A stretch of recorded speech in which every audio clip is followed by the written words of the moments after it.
Alhamdulillahilladzi anzalal Qur'an hudan linnas wa bayyinatin minal huda wal furqan. Asyhadu an la ilaha illallah wahdahu la syarikalah wa asyhadu anna Muhammadan abduhu wa rasuluh waladzi la nabiyya wa la rasula ba'dah. Allahumma shalli wa sallim wa barik ala nabiyyina Muhammad wa ala alihi wa ashabihi ajma'in.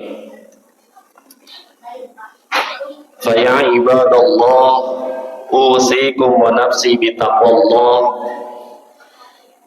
Ittaqullaha wa ta'atihi la'allakum tuflihun. Kama qala Allah ta'ala fi kitabihil karim wa huwa asdaqul qailin. A'udzu billahi minasyaitonir rajim. Ya ayyuhalladzina amanu taqullaha haqqa tuqatih wa la tamutunna illa wa antum muslimun. Wa qala Rasulullah sallallahu alaihi wasallam ittaqillaha haitsu ma kunta. Shadaqallahul adzim wa shadaqa nabiyul karim wa nahnu ala dzalika minasyahidin wasyakirin walhamdulillahi rabbil alamin. Sidang Jumat yang berbahagia, syukur alhamdulillah pada siang hari ini atas limpahan rezeki dan karunia yang Allah berikan, baik kenikmatan kesehatan, kenikmatan umur, kenikmatan keimanan, sehingga kembali kita diizinkan untuk dapat memenuhi undangannya dalam rangka melaksanakan sholat Jumat berjamaah. Tentu kita berharap mudah-mudahan amaliyah sholat Jumat yang kita lakukan diterima oleh Allah Subhanahu wa Ta'ala. Salawat serta salam semoga tetap terlimpahkan kepada qudwah hasanah kita, suri tauladan kita, Nabi Muhammad sallallahu alaihi wasallam. Mudah-mudahan kita termasuk umatnya yang selalu istiqomah menjalankan ajaran dan sunnah-sunnahnya. Sidang Jumat yang berbahagia, dalam kesempatan yang berbahagia ini, khatib senantiasa berwasiat mobil khusus untuk pribadi khatib sendiri dan umumnya untuk jamaah sekalian. Mari kita senantiasa untuk meningkatkan iman dan takwa kita kepada Allah Subhanahu wa Ta'ala dengan berikhtiar maksimal menjalankan seluruh perintahnya dan menjauhi larangannya. Sidang Jumat yang berbahagia, orang yang akan mendapatkan keberuntungan kelak di akhirat ketika orang tersebut mengumpulkan banyak pahala, dan dengan pahala itulah sehingga Allah memasukkan seseorang ke dalam surganya. Di antara sekian amalan-amalan kebaikan, amalan ibadah yang bisa kita lakukan, ada beberapa amalan yang sangat mudah, murah, tetapi mempunyai nilai sangat banyak. Kalau kita melaksanakan sholat, tentu kita memerlukan energi, waktu, kesempatan.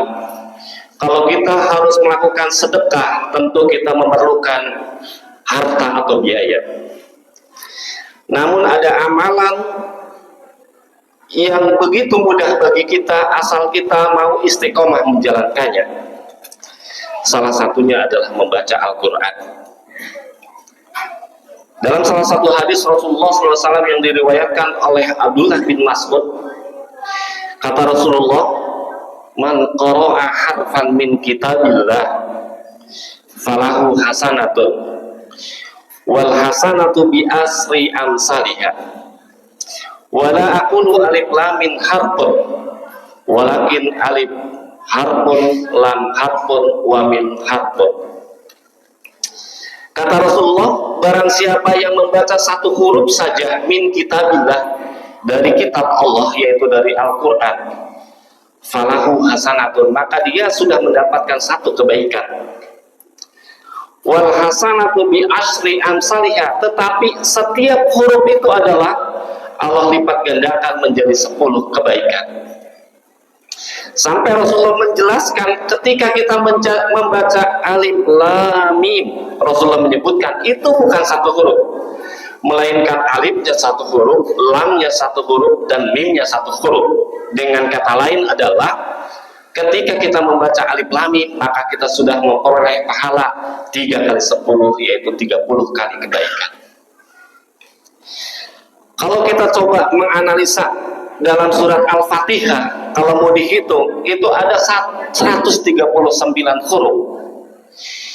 Sehingga ketika kita membacanya dari ayat pertama sampai dengan ayat akhir, tentu dengan bacaan-bacaan yang baik, memenuhi persyaratan tajwid dan makhraj hurufnya, maka dengan Al-Fatihah saja kita sama dengan sudah mengumpulkan pahala 139 kali 10 sama dengan 1390. Kalau dengan surat Al-Ikhlas saja yang kita yakin semua kita adalah sudah hafal, dan kalau dihitung dalam surat Al-Ikhlas itu terdapat 47 huruf, maka ketika kita membacanya berarti kita sudah mengumpulkan pahala sebanyak 470 kebaikan. Masalahnya kemudian ketika Rasulullah SAW memberikan sebuah tawaran betapa ketika membaca Al-Quran ini adalah Allah memberikan fadilah yang sangat utama dengan pahala yang sangat banyak, sejauh mana kita punya komitmen waktu, sejauh mana kita bisa iltizam untuk merutinkan bisa membaca Al-Quran. Bayangkan kalau kita komitmen setiap hari membaca 1 halaman, 2 halaman, bahkan ada sebagian saudara-saudara kita yang sudah komitmen untuk membaca sehari minimal 1 juz, one day 1 juz, 1 hari 1 juz. Berapa ratus, berapa ribu huruf yang dibaca dan berapa pahala yang bisa dikumpulkan. Boleh jadi kita tidak bisa bersedekah karena memang bersedekah itu memerlukan harta yang banyak. Boleh jadi kita tidak bisa melakukan ibadah-ibadah yang lain yang identik dengan biaya yang mahal, umroh, haji, atau mungkin jihad fisabilillah. Tetapi Allah Maha Adil.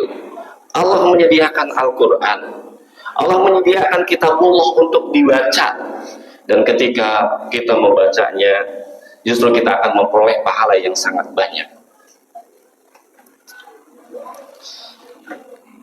Yang kedua, ketika seseorang di akhirat dihadapkan dengan Allah dan kemudian dengan pahala yang dia kumpulkan dia masuk surga Allah, maka Allah memberikan makom kedudukan bagi orang-orang yang bisa membaca Al-Quran bahkan menghafalnya. Dalam salah satu hadis Rasulullah SAW yang diriwayatkan dari Abdullah bin Mas'ud, beliau bersabda, yuqalu li sahibil Qur'an, dikatakan ketika di akhirat itu kepada li sahibil Qur'an, pemilik-pemilik Al-Quran, penjaga-penjaga Al-Quran, orang yang ketika di dunia suka membaca Al-Quran, orang yang ketika di dunia suka menghafal Al-Quran. Apa yang dikatakan sama Allah? Iqra wartaqi warattil, bacalah Al-Quran, wartaqi, dan kemudian kamu terus naik di tahapan surga ini, warattil, dan kemudian baca dengan tartil, kama kunta turattil fid dunya, sebagaimana kamu membacanya dengan tartil ketika kamu hidup di dunia. Fa innaka manzilataka inda akhiri ayatin taqra'uha, karena tempat kamu di surga, apakah kamu di lantai 1, 2, 3, di derajat yang mana, itu adalah akan berhenti di mana kamu sudah berhenti membaca ayat Al-Quran. Artinya adalah gambaran surga itu punya tahta berbeda-beda, semakin tinggi tingkatannya maka kenikmatannya semakin besar. Dan Allah memberikan penghormatan kepada orang yang selalu membaca dan menghafal Al-Quran.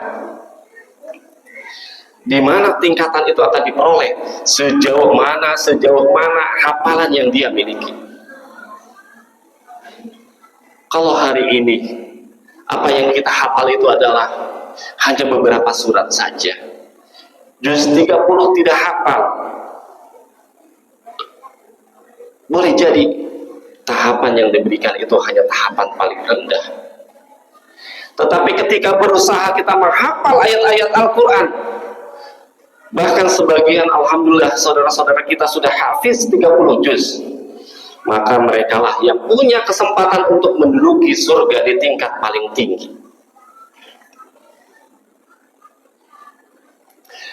Oleh karena itu, harusnya hadis ini memberikan inspirasi bagi kita bahwa Al-Quran diturunkan yang kita meyakini bahwa Al-Quran ini adalah wahyu dari Allah Subhanahu wa Ta'ala. Bahkan keimanan kita terhadap kitabullah itu merupakan salah satu di antara rukun iman. Masalahnya kemudian, ketika keimanan ini hanya sebatas keyakinan dalam hati bahwa itu adalah kitabullah, bahwa itu adalah wahyu Allah, lalu kita tidak memberikan hak-haknya Al-Quran, maka boleh jadi di akhirat malah sebaliknya. Al-Quran bukan berarti meninggikan derajat kita, tetapi bisa jadi Al-Quran adalah memberikan atau menggugat terhadap kita. Dalam hadis lain Rasulullah SAW menyebutkan iqra'ul Qur'ana fa innahu ya'ti yaumal qiyamati syafi'an li ashabihi. Bacalah Al-Quran, karena kelak di hari kiamat Al-Quran itu akan mendatangi kamu syafi'an, akan memberikan syafaat untuk orang yang biasa membacanya. Namun dalam hadis lain disebutkan bahwa Al-Quran ini dia boleh jadi akan melakukan pembelaan terhadap kamu, bahwa kita adalah termasuk orang-orang yang senantiasa membacanya, menghafalnya, mentadaburinya, sehingga dibela oleh Al-Quran dan meminta kepada Allah untuk dimasukkan ke dalam surga. Namun sebaliknya, ada Al-Quran yang menjadi musuh bagi kita.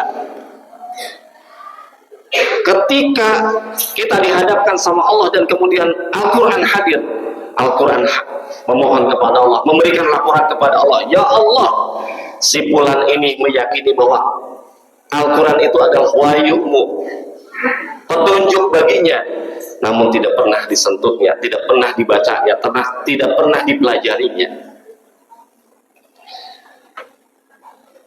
Maka pengertian iman kepada kitabullah bukan hanya sekedar kita meyakini bahwa Al-Quran itu petunjuk dari Allah, Al-Quran itu wahyu dari Allah, tetapi implementasinya adalah sejauh mana kita bisa memenuhi hak-haknya Al-Quran. Dan salah satu dari hak Al-Quran itu adalah membacanya. Ada 4 hak yang harus kita penuhi terhadap Al-Quran: membaca, menghafalnya, mentadaburinya, dan kemudian mengamalkannya. Dan 4-empatnya adalah tidak bisa kita hanya mengambil salah satunya. Tidak bisa kita hanya mengambil, ya sudahlah, tidak perlu kita membacanya, apalagi menghafalnya, yang penting mengamalkannya. Tidak.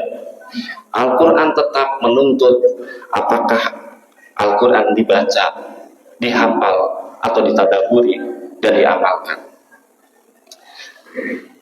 Oleh karena itu, pengertian dzalikal kitabul la raiba fihi hudal lil muttaqin, itulah Alkitab kata Allah, yaitu Al-Quran. La raiba fihi, tidak ada keraguan di dalamnya. Dengan kata lain, semuanya al-haq, semuanya benar, semuanya petunjuk. Hudal lil muttaqin, akan memberi petunjuk bagi orang-orang yang bertakwa. Menjadi petunjuk bagi orang-orang yang bertakwa ketika kita memenuhi hak Al-Quran tadi, yaitu membaca, menghafal, mentadaburi, dan mengamalkannya. Mudah-mudahan kita termasuk hamba Allah Subhanahu wa Ta'ala yang senantiasa punya komitmen, punya iltizam dan istiqomah untuk selalu mencoba membuka mushaf Al-Quran, kemudian membacanya, berusaha untuk menghafalnya, mentadaburinya, betapa ayat-ayat itu adalah indah, ayat-ayat ini adalah penuh dengan makna, lalu kita berusaha untuk mengamalkannya. Barakallahu li wa lakum fil Qur'anil Azim wa nafa'ani wa iyyakum bima fihi minal ayati wa dzikril hakim wa taqabbala minni wa minkum tilawatahu innahu was-sami'ul alim.